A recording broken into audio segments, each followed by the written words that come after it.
వివేకానంద రెడ్డి హత్య కేసుకు సంబంధించి వైఎస్ భాస్కర్ రెడ్డి, ఉదయ్ తర్వాత వీళ్ళ బెయిల్ పిటిషన్లు కోర్టు ముందు ఉన్నాయి. వాళ్ళకు బెయిల్ ఇవ్వాలా వద్దా అన్న దాని మీద నడుస్తుంది. ఇంకోవైపున అవినాష్ రెడ్డి బెయిల్ రద్దు చేయాలి అని వేసిన పిటిషన్ను సుప్రీంకోర్టు ముందు ఉంది. ఇవన్నీ ఏం జరుగుతాయి అనేది చూడాలి మనం. ఎన్నికల ప్రచారంలో వైఎస్ షర్మిల, ఆమెకు మద్దతుగా వైఎస్ సునీత కాదు, నర్రెడ్డి సునీత, డాక్టర్ వివేక కుమార్తె, వాళ్ళు తీవ్రస్థాయిలో మాట్లాడుతున్నారు. ఈ హత్యకు కారణమైన లేకపోతే చంపించిన ఆ అవినాష్ రెడ్డికే టికెట్ ఇచ్చాడు జగన్మోహన్ రెడ్డి ఎలా అని చాలా తీవ్రస్థాయిలో ఆరోపిస్తున్నారు. దీని మీద ఎన్నికల సంఘానికి అప్రూవర్గా మారినటువంటి దస్తగిరి ఒక ఫిర్యాదు చేశారు. వాళ్ళ ప్రసంగాల్లో పదే ఈ హత్య ఎవరు కారణం ఎవరు కాదని చెప్పడం కోర్టు విచారణను ప్రభావితం చేసే అంశం కాబట్టి వీటిని నిరోధించాలి అని అక్కడ అతను ఫిర్యాదు చేశాడు. ఏం జరుగుతుందో చూడాలి మనం. అలాగే వివేకానంద రెడ్డి హత్య మీద తీసిన వివేకం సినిమా కూడా ఆపాలి అని నేను అప్రూవర్గా నేనేం చెప్పానో అవన్నీ వాడుకుంటున్నారు అనేది ఇక్కడ దస్తగిరి ఆరోపణ.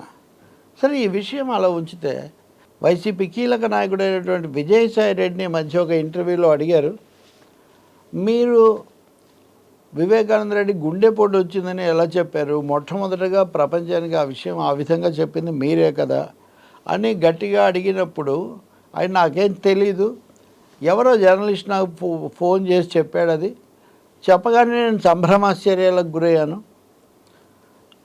అప్పుడు ఆయన చెప్పిందే నేను చెప్పాను తప్ప నేనేం చూడలేదు, నాకు అదేం తెలియదు అని ఆయన సమాధానం చెప్పారు. సరే, సంభ్రమాశ్చర్యాలు అంటే దిగ్భ్రాంతికి గురయ్యానని అనబోయి సంభ్రమాశ్చర్యాలు అన్నారేమో తెలియదు, కానీ అంతకు మించిన లోతైన జవాబు ఇవ్వడానికి ఆయన కూడా ఏమీ సిద్ధం కాలేదు. వివేకానంద రెడ్డి హత్య ఎవరు చేస్తుంటారు ఏంటి? ఇప్పుడు వైఎస్ షర్మిల కాంగ్రెస్లో చేరి ఇవన్నీ చేయటానికి గురించి మటుకు ఆయన వ్యతిరేకంగా మాట్లాడారు. తెలంగాణకి వెళ్ళారు, అప్పుడు మేమేం అడ్డం వెళ్ళలేదు కదా. తెలంగాణలో ఆమె పార్టీ పెట్టి అధికారం కోసం ప్రయత్నం చేసినప్పుడు లేకపోతే రాజకీయాలు చేసినప్పుడు మేము కొంచెం కూడా వ్యతిరేకించలేదు. కానీ ఆంధ్రప్రదేశ్కి వచ్చి జగన్మోహన్ రెడ్డి మీద, ముఖ్యమంత్రి మీద విమర్శ చేస్తున్నప్పుడు మేము తప్పకుండా పార్టీగా ఎదుర్కొంటాము. పైగా ఆమె వెనుక ఎవరో శక్తులు పనిచేస్తున్నారని ఆయన ఆరోపించారు. ఇప్పుడు షర్మిల వ్యక్తిగా, వైఎస్ కుటుంబ సభ్యురాలుగా షర్మిల, ఏపీసీసీ అధ్యక్షురాలుగా షర్మిల. ఏపీసీసీ అధ్యక్షురాలుగా షర్మిల కమ్యూనిస్ట్ నాయకులతో మాట్లాడారు, సిపిఐ సిపిఎంతో పొత్తు కుదుర్చుకున్నారు, సీట్లు ఎక్కడెక్కడ ఎవరెవరు పోటీ చేయాలి ఇదంతా అయింది. దేశవ్యాప్తంగా వామపక్షాలు, కాంగ్రెస్ కొన్ని రాష్ట్రాల్లో అయినా ఇండియా వేదికలో ఉన్నారు కాబట్టి ఆంధ్రప్రదేశ్లో కూడా వీళ్ళు కలిసి పోటీ చేస్తున్నారు. అది ప్రధానంగా బీజేపీని ఎదుర్కోవడానికి, రాష్ట్రంలో జగన్ ప్రభుత్వాన్ని కూడా ఎదుర్కోవడానికి, అంటే ప్రజా వ్యతిరేక విధానాలు, అప్రజాస్వామికమైన దాడులు ఇలాంటివి ఎదుర్కోవాలి, ఇద్దరిని ఓడించాలన్నది ఇండియా నినాదంగా ఉంది. కానీ అందులో ఈ వివేకానంద రెడ్డి హత్య కేసు అనేది మామూలు ప్రస్తావనగా కాకుండా కుటుంబ సభ్యులుగా ఆయన కుమార్తె డాక్టర్ సునీత, వైఎస్ కుమార్తె అయినటువంటి షర్మిల ప్రస్తావనకు తేవడం, దాన్ని వైసీపీ వాళ్ళు ఎదుర్కోవటం అన్నది కడప జిల్లాలోనే కాకుండా రాష్ట్ర రాజకీయాల్లోనే ఒక ముఖ్యమైన అంశం అవుతుంది. కడపలో షర్మిల పోటీ చేస్తుంది కూడా, అది కూడా నేరుగా వైఎస్ అవినాష్ రెడ్డి మీద. అంటే ఇది కేవలం విమర్శలు, ఆరోపణలు, వివాదమే కాదు, ప్రత్యక్ష రాజకీయ పోరాట రూపం కూడా అది తీసుకుంది.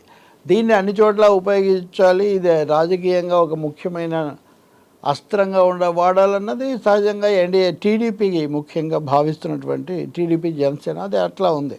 సో ఈ సమయంలో ఈరోజు రెండు కనపడుతున్నాయి మనకు. ఒకటేమో షర్మిల మేనత్ అయినటువంటి విమలమ్మ అని ఆమె వివేకానంద రెడ్డి సోదరి, ఆమె మాట్లాడుతున్నారు, షర్మిల వేరే వాళ్ళ ప్రభావానికి గురయ్యారు, కోర్టులో విచారణ జరగాలి, నిందితులకు నేరస్తులకు శిక్ష పడాలి అని మనం కోరుకోవాలి, కానీ నేరస్తులకు శిక్ష పడాలి, దోషులు కానీ మనం కోరుకోవాలి, కానీ అవినాష్ రెడ్డి చేశాడని ఏదో చంపుతుంటే చూసినట్టుగా వీళ్ళు ఎలా మాట్లాడతారు?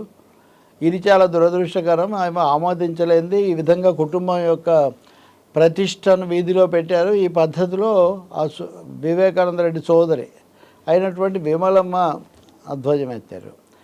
అదే స్థాయిలో షర్మిల కూడా మళ్ళీ కౌంటర్ ఇస్తున్నారు. ఆమెకు వయసు అయిపోయింది కాబట్టి వాటికి సంబంధించి ఆమె ఏదో మాట్లాడుతున్నారు. ఆమె కుమారుడు జగన్తో కలిసి పనిచేస్తున్నారు, ఆ కోణంలో కూడా ఆమె మాట్లాడుతుండొచ్చు.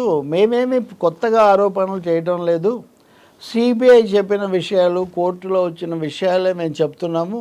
ఇలా చెప్పినందుకు మాతో నిలబడకపోగా మాకు వ్యతిరేకంగా మాట్లాడుతున్నారు అని మేనతన్ గురించి ఆమె తన ప్రచారం సమయంలో మీడియాతో గట్టిగా చెప్పారు. సహజంగా ఆ మీడియా ఈ మీడియా దీన్ని హైలైట్ చేస్తున్నారు. ఒకటైతే సత్యం కదా, రాజకీయాల్లో ఇంత పెద్ద ఘటనలు జరిగినప్పుడు అవి ప్రస్తావనకు రాకుండా పోవు. కోర్టులు తేలే వరకు ఎవరేమో ఆరోపణ చేసినా అవేమి నిలబడేటటువంటి అవకాశం కూడా ఉండదు. వైఎస్ కుటుంబంలో షర్మిలతో వచ్చింది డాక్టర్ సునీత మాత్రమే. సునీత ఆమె భర్త కావచ్చు, మిగిలిన వాళ్ళు ఎవరు అట్లా లేరు.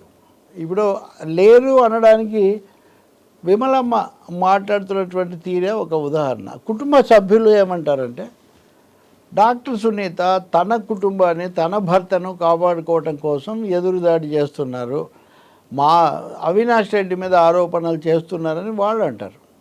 న్యాయస్థానంలో అవినాష్ రెడ్డి పాత్ర మీద తగినంత చర్చ జరిగింది, విచారణ జరిగింది. సిబిఐ కూడా ఆయన్ను వాళ్ళ నాన్నను కూడా అందులో పేర్కొన్నారు. దానికి గూగుల్ టేక్అవుట్ ఏదో దొరికింది, ఇదంతా ఉంది.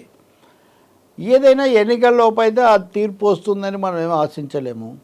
ఇటువంటిప్పుడు రాజకీయ ప్రధానమైనటువంటి రాష్ట్ర ప్రయోజనాలకు సంబంధించిన అంశాల మీద ఎక్కువ కేంద్రీకరణ ఉండటం అనేది ఒకటైతే అవసరమవుతుంది. వివేకానంద రెడ్డి కేసు చివరికి ఎలా ముగుస్తుందన్నది అక్కడ విచారించే న్యాయమూర్తి చేతుల్లో ఉంటుంది తప్ప బయట రాజకీయంగా ఎవరు ఎన్ని మాట్లాడుకున్నా కానీ దానికి ఏమీ ప్రత్యక్ష ప్రభావం ఉండదు. అలా అని ఆ విషయం మాట్లాడకూడదని కూడా ఎవరు చెప్పలేరు.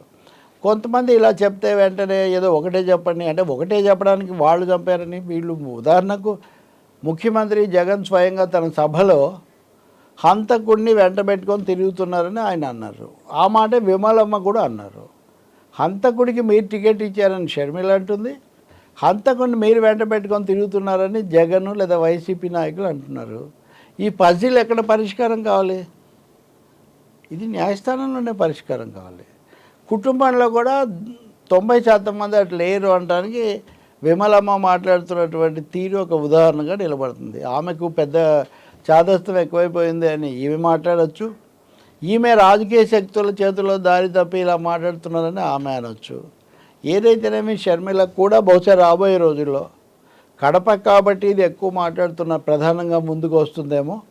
వేరే నియోజకవర్గాల్లోకి వచ్చినప్పుడు ఆమె ఇండియా వర్సెస్ ఎన్డీఏ అన్నటువంటి కోణం తీసుకుంటారేమో మనం చూడాలి. ఈ లోపల దర్యాప్తు సంస్థలు పద్ధతి ప్రకారం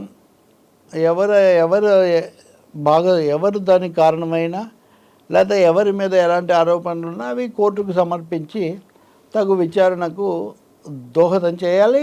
సిబిఐ అధికారి మీద కూడా, ఉదాహరణకు రామ్ సింగ్ మీద కేసు పెట్టారు, మీద కూడా కొన్ని ఆరోపణలు ఉన్నాయి. అసలు మోదీ హయాంలో సిబిఐ చాలా ప్రతిష్ట కోల్పోయింది అన్న విషయం కూడా మనం గుర్తించాల్సి ఉంటుంది. సో ఎన్నికల ప్రక్రియలో 2019లోనే ఒక తీవ్ర అంశంగా ఉండిన వివేకానంద రెడ్డి హత్య కేసు, దానికి సంబంధించిన అభిప్రాయాలు, ఆరోపణలు, అనుమానాలు 2024 ఎన్నికలతో అయినా ముగుస్తాయా? వైఎస్ కుటుంబంలో అంతర్గతంగా సంబంధాల మీద ఎలాంటి ప్రభావం చూపిస్తాయి అన్నది మనం ప్రజల తీర్పు వచ్చాక, అలాగే కోర్టు తీర్పు వచ్చాక మాత్రమే చెప్పగలం.